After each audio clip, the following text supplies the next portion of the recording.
उसने उस किताब को कोड किया है। गलती किताब की है, नुपुर की है। हम कहते हैं डिबेट करो ना खड़े होकर के और बताओ कि उस किताब में लिखा हुआ है कि धरती चपटी है। धरती भी चपटी है और तुम्हारी खोपड़ी भी चपटी है, क्योंकि तर्क उनके पास 1400 साल पहले भी नहीं था और आज भी नहीं है। आपको जहां अपनी एनर्जी लगानी है वहां जिस दिन लगाएंगे, एक भी अपने बिल से बाहर नहीं निकलेगा, एक भी नहीं निकलेगा।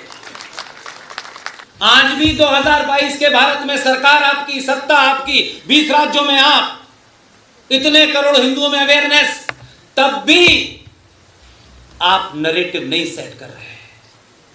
आज भी क्या हो रहा है, वो तय करते हैं नुपुर का सर तन से जुदा, वो ये तय करते हैं और हम फेसबुक पे लिख करके उनका प्रतिकार करते हैं। ये नुपुर शर्मा पे हमला नहीं है, ये गुस्ताखी मोहम्मद की शान में नहीं है, ये झगड़ा नुपुर शर्मा का नहीं है।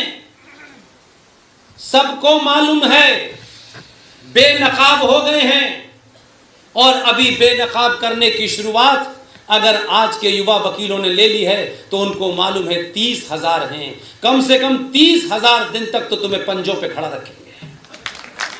कि नुपुर शर्मा ने हफ्ते भर पहले कुछ कहा, एक जुमा निकल गया, दूसरे जुमा में आया, क्योंकि देर में समझ में आती है, दूसरे जुमा में नजर आया और उसके बाद भारत के गद्दार मुसलमानों ने इस्लामिक देशों को अप्रोच करके,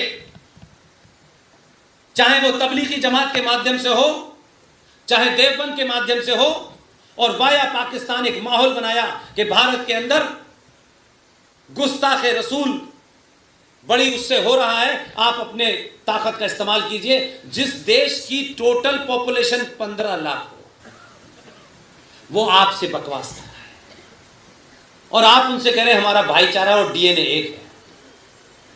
हमारी संस्कृति में शास्त्रार्थ होता था हर छोटी छोटी बात के ऊपर। फिर नुपुर शर्मा ने जो कहा है मर्द के बच्चे हो तो शास्त्रार्थ करके बचाओ, कि उसने क्या कहा है। अगर आप लिख सकते हैं तो लिखिए, बोल सकते हैं तो बोलिए, चिल्ला सकते हैं तो चिल्लाइए, और अगर आपको लगता है कि ये तीनों काम करने में भी असमर्थ हैं तो माफ कीजिएगा, जो चिल्ला रहा है उसके साथ खड़े हो जाइए। हमारी एक बहन, भारत की बेटी ने 700 साल के बाद सच को सच कहने की कोशिश की और खुलेआम टेलीविजन पे सच कहा।